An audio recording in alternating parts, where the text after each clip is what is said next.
I first got the idea, my partner and I, first got the idea of travelling to Tuscany and photographing it, photographing Florence actually. A long time ago, when we were first dating, we used to meet up at a restaurant. It was an Italian restaurant. We used to meet up there for lunch. And on the back wall of the restaurant was this big mural. It was 2-3 meters wide and maybe a meter tall. It was a photograph, massively enlarged obviously. It was a photograph of the rooftops of Florence. It was a beautiful photograph, sort of like taken at a point in time in history.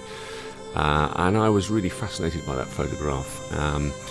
I would go up close to it and analyse it, and you could see the film grain and you could see the detail, and I used to wonder what camera was used to take that photograph, and what film they used.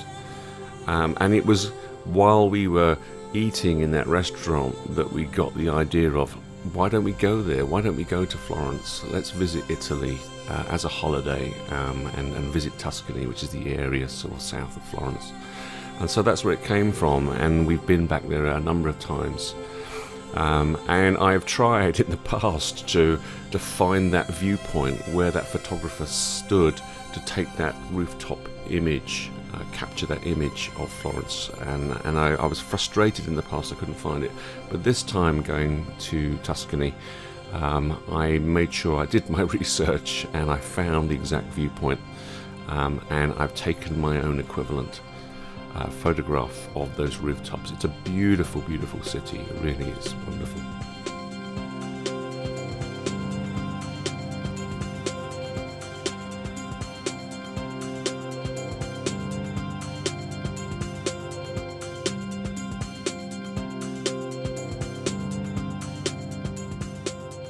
The camera I used was the highest resolution camera I've ever owned, because you know what, I think to myself, if you have an amazing iconic view and it's like a chance in the lifetime that you're standing there looking at it, then you really want to capture it with the best resolution you possibly can. You know, maybe I want to create my own mural, maybe I want to blow it up and have it 3 meters wide, who knows.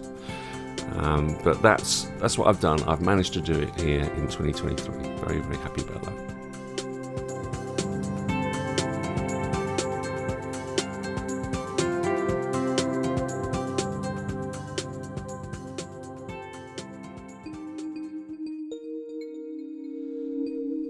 It was Ansel Adams that famously said once, he was always being asked, what camera do you use? What camera do you use? And his answer, his famous answer was, the biggest camera that I can manage, or something like that. He would always say, the biggest camera that I can manage, because obviously he was shooting film, and with film it's very linear. The bigger the negative that you're going to capture on, then the more detail you're going to capture, the higher the resolution of the images that you're going to capture.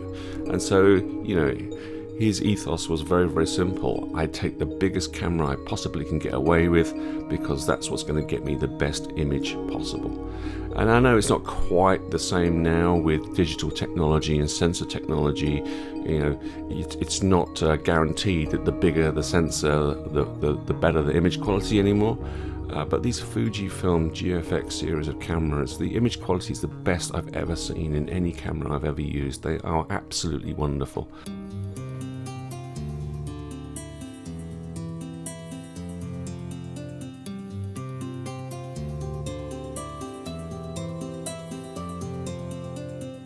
I've gone from a GFX100S, the first camera to come out. I've gone from that to a 50R, which I used for quite a long time. I used it with a Cambo Actus view camera accessory, and then adapt some various lenses, some Mamiya M645 lenses to use with that setup. And I really love that setup. It really works for me. It's great. But to travel somewhere abroad, where, you know, luggage space is a premium, I end up just taking a small sort of handheld camera.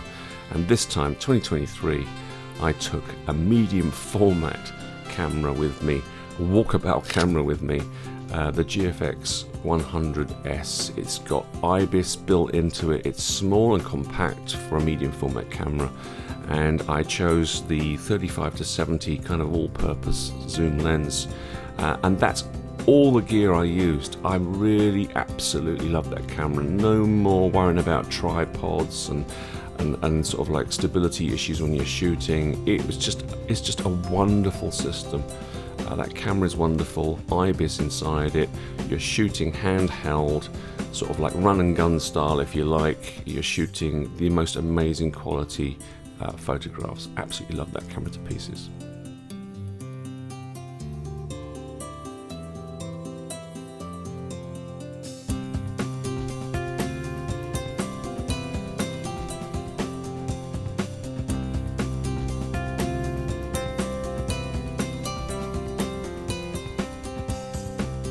So if you are a photographer, even if you're not a photographer, but you appreciate wonderful views, then Italy is one of the most wonderful countries in the world for its views. Tuscany, this area of hundreds of square kilometers of basically agricultural land, fields, crops, vineyards.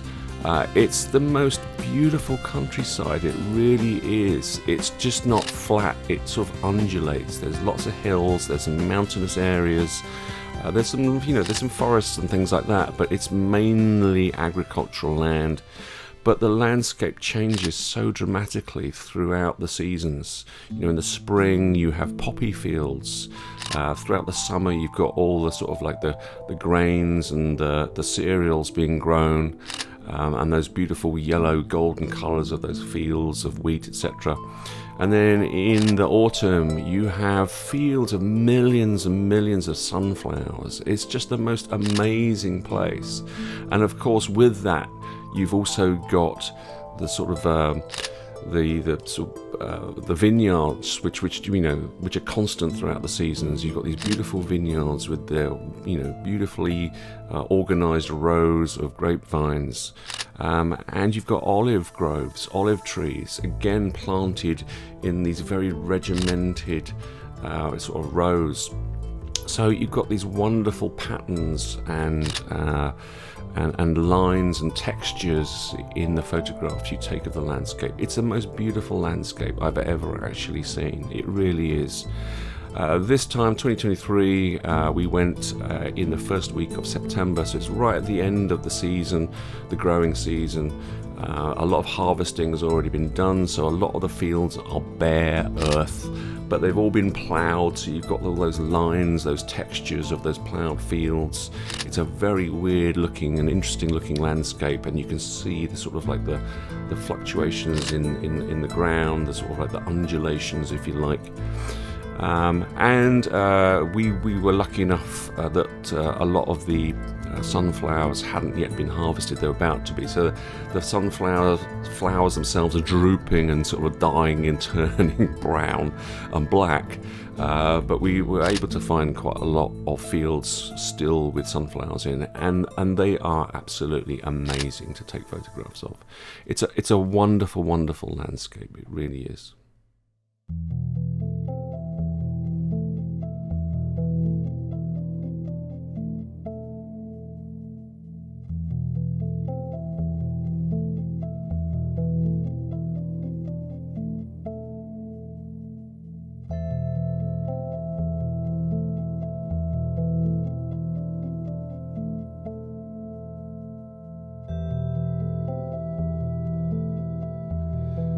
But even if landscapes isn't your thing, you've got interspersed across the landscape, you've got these beautiful, picturesque, seeped in history, ancient medieval villages and towns and cities, fortifications on top of hilltops.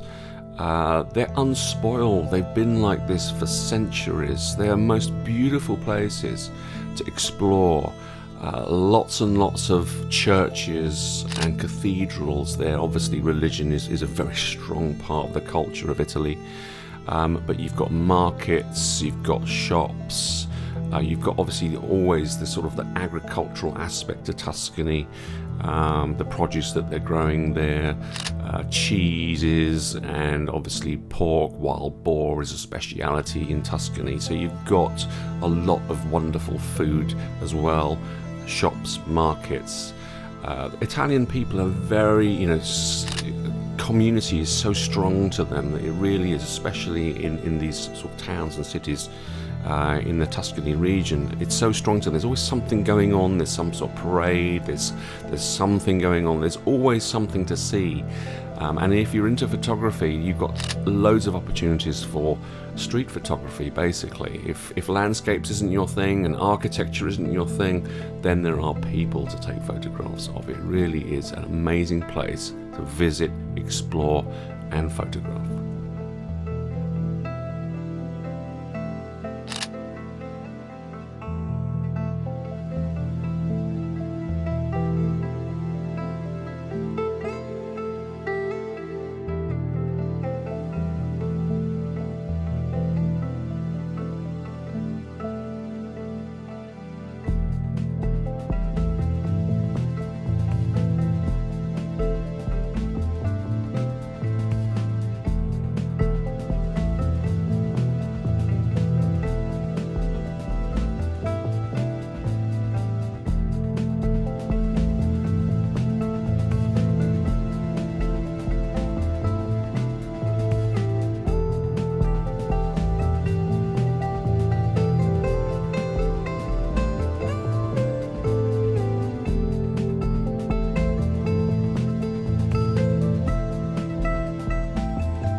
I mean, I've been a photographer all my life, basically all my life, semi-professionally on occasions, fully professionally for a very short period of time until I realised it couldn't pay the bills. But I've been a photographer all my life. Photography is a massive passion to me, as is music. And I've had a fascination and a love affair with wide format, wide aspect ratio photography for longer than I can remember. I really have had this fascination with it, this love of it. I mean, I love cinema, this kind of wide letterbox format. It's very, very cinematic. It's a challenge to compose for a format like that, and I love that challenge. I love cinema. I love filmmaking. I love to use anamorphic lenses to create those stretched sort of widescreen views. I think they're just so wonderful. I know there's a lot of nostalgia going on there with me, but I just love that view. And over the years I've used so many cameras that kind of have specialized in that kind of panoramic wide view.